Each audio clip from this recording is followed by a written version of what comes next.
दोस्तों आज की वीडियो में बात करने वाले हैं हाई कोर्ट में 27% ओबीसी आरक्षण को लेकर। साथ में दोस्तों बात करेंगे कोर्ट ने जो चिंता जताई है कि काफी पद खाली हैं शिक्षकों के स्कूल में। दोस्तों उस संबंध में क्या अपडेट निकल के सामने आ रही है, क्योंकि आप स्वयं जानते हैं दोस्तों ईएसबी का जो कैलेंडर है वो अपडेट होकर आपकी वर्ग 1, वर्ग 2, वर्ग 3 की पात्रता परीक्षा ली जा सकती है। लेकिन सबसे पहले दोस्तों और महत्वपूर्ण खबर है आपकी अतिथि शिक्षक से जुड़ी। दोस्तों यहाँ पर आप देखेंगे तो रीज्वाइनिंग का एक मौका और दिया जा रहा है। दोस्तों आप स्वयं देखेंगे कि ये मौका जो है रीज्वाइनिंग की कार्रवाई आवेदक दिनांक 18/7/2026 तक कर सकेगा। दोस्तों ये 15/7/2026 से जो है आपके अपडेट कर दिए गए हैं, वो आप साइट पर जाकर देख सकते हैं। रीज्वाइनिंग रिक्वेस्ट को अप्रूव या रिजेक्ट करने की कार्रवाई 20/7/2026 तक होगी। दोस्तों यहाँ पर जो नए आवेदक हैं उन्हें इंतजार करना पड़ सकता है 20/7/2026 तक। यही कहूंगा कि यदि आप नए आवेदक हैं दोस्तों तो एक बार लॉगिन करके आज जरूर देख लें। यदि लिंक आपके लिए भी ओपन हो रही है, क्योंकि 16 से 18 नए आवेदकों के लिए लिंक ओपन होनी थी दोस्तों,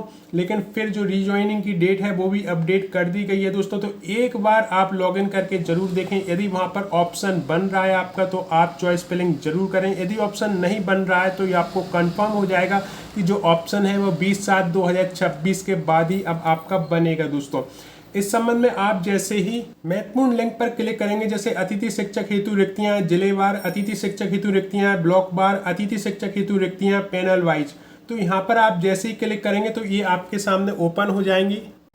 यहाँ से आप डिस्ट्रिक्ट, ब्लॉक, संकुल, पैनल, वैकेंसी टाइप चुनकर सर्च कर सकते हैं। दोस्तों आपको वैकेंसी दिख जाएंगी। तो जो भी रीज्वाइनिंग करना चाह रहे हैं वो जरूर कर लें दोस्तों, और जो नए आवेदक हैं वो एक बार लॉगिन करके जरूर देखें। दोस्तों लॉगिन करने का तरीका ये है, यहाँ पर पास में ही ऑप्शन दिया गया अतिथि शिक्षक लॉगिन, इस पर जैसे ही क्लिक करेंगे दोस्तों तो ये पोर्टल ओपन हो जाएगा और इस पर आपको यूजर नेम, पासवर्ड डालना है। दोस्तों कैप्शन लिखा है उसको यहाँ पर ऐसे की ऐसे आपको लिख देना है और लॉगिन कर लेना है। यदि आपको पासवर्ड याद नहीं है दोस्तों तो फॉरगेट पासवर्ड पर आप नया पासवर्ड भी बना सकते हैं, कहीं से कहीं तक कोई दिक्कत नहीं है। तो ये करके जरूर देखें दोस्तों। जिनकी रीज्वाइनिंग नहीं हुई वो रीज्वाइनिंग जरूर करें।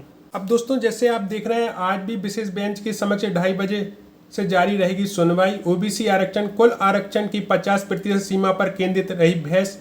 यहाँ पर हम पूरी अपडेट देखें दोस्तों तो हाईकोर्ट के प्रशासनिक न्यायाधीश श्री आनंद पाठक और वह न्यायाधीश श्री विनय सनाप की विशेष पीठ ने बुधवार को मध्य प्रदेश में बहुचर्चित 27% ओबीसी आरक्षण मामले में मेरिट पर नियमित सुनवाई शुरू की।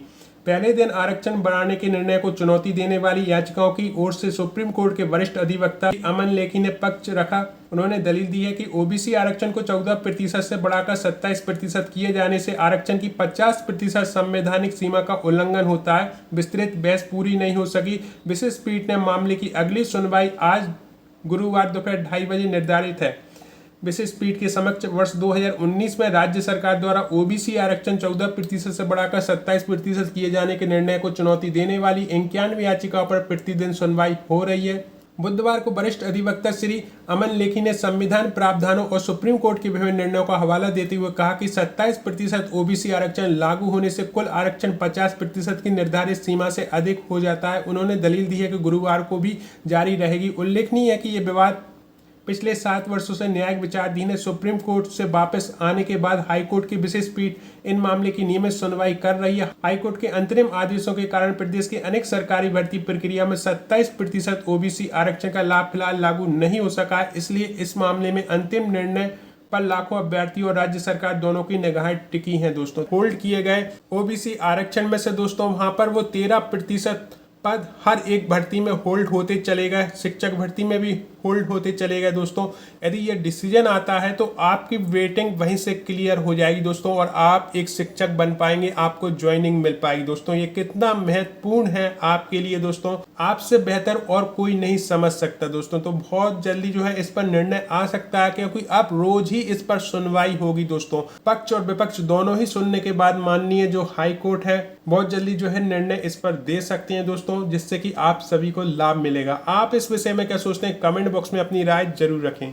और दोस्तों वहीं दूसरी ओर मध्य प्रदेश के सरकारी स्कूलों में शिक्षक की भारी कमी है। यहाँ पर भी याचिका दायर की गई है दोस्तों, और आप स्वयं जानते हैं कि जब अतिथि शिक्षकों की भर्ती हो रही है तो नियमित शिक्षकों के कितने वहां पर पद खाली हैं दोस्तों। यहाँ पर उसी संबंध में याचिका दायर की गई है। मध्य प्रदेश के सरकारी स्कूलों में शिक्षकों की भारी कमी को लेकर हाईकोर्ट में जनहित याचिका दायर की गई है। इंदौर निवासी श्री सौरभ त्रिपाठी ने 2025 की कैग रिपोर्ट का हवाला देते हुए दावा किया कि प्रदेश में 1895 सरकारी स्कूल में एक भी शिक्षक पदस्थ नहीं है, जिसमें लाखों बच्चों का शिक्षा का मौलिक अधिकार प्रभावित हो रहा है। मामले की सुनवाई करते हुए हाईकोर्ट ने राज्य सरकार और स्कूल शिक्षा विभाग को नोटिस जारी कर जवाब मांगा है। याचिकाकर्ता श्री सौरभ त्रिपाठी ने याचिका में कहा कि प्रदेश के सरकारी शिक्षा व्यवस्था गंभीर अवस्थाओं से जूझ रहा है। वर्ष 2025 की नियंत्रक एवं महालेखा परीक्षा की रिपोर्ट के अनुसार 7,000 करोड़ रुपए से अधिक का बजट होने के बावजूद हजारों स्कूलों में शिक्षक नहीं है। इन बच्चों की शिक्षा के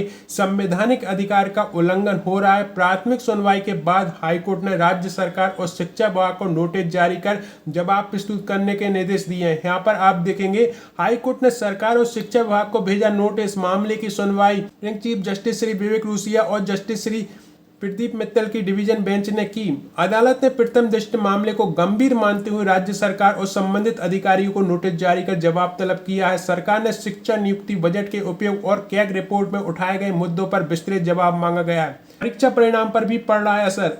याचिका में कहा गया कि शिक्षा व्यवस्था की बदहाली का असर छात्रों के परीक्षा परिणाम पर भी साफ दिखाई देता है। सत्र 2018 से 19 में हाई स्कूल पास प्रतिशत 67.74% था, वहीं 2021-22 में घटकर 38.53% रह गया है दोस्तों। तो ये सबसे गंभीर चुनौती है दोस्तों, क्योंकि इसके सरकारी स्कूल में शिक्षकों की कमी है दोस्तों, और इस कमी को टेम्परेरी रूप से पूरा किया जाता है अतिथि शिक्षक रखकर दोस्तों।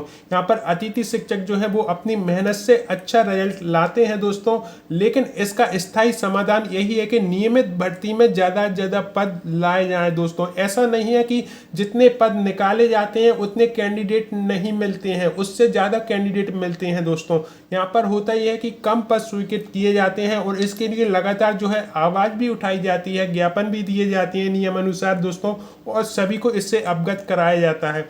ज़्यादा से ज़्यादा भर्तियां आए दोस्तों, जिससे कि हमारे जो अतिथि शिक्षक हैं जिन्हें 50% रिजर्वेशन भी है, वो भी उसका लाभ उठाकर नियमित शिक्षक के रूप में कार्य कर सके दोस्तों, और जो नए युवक हैं जो पहली बार एग्जाम देते हैं वो भी शिक्षक बन सकें दोस्तों, क्योंकि यहाँ पर एक कठिन कंपटीशन पार करके जो शिक्षक स्कूल में पहुंचेगा दोस्तों, तो उस स्कूल में उस गरीब का बच्चा जो कि फीस नहीं दे पाता है, पढ़ने आता है, उसका भविष्य सुनहरा हो जाएगा दोस्तों। आगे चल के वो हमारे देश का भविष्य का निर्माण कर सकेगा दोस्तों। लेकिन उसके लिए पहली जो बुनियादी सुविधा है वो है अच्छा शिक्षक, और अच्छा शिक्षक तभी पहुंचेगा जब ज़्यादा पद निकाले जाए।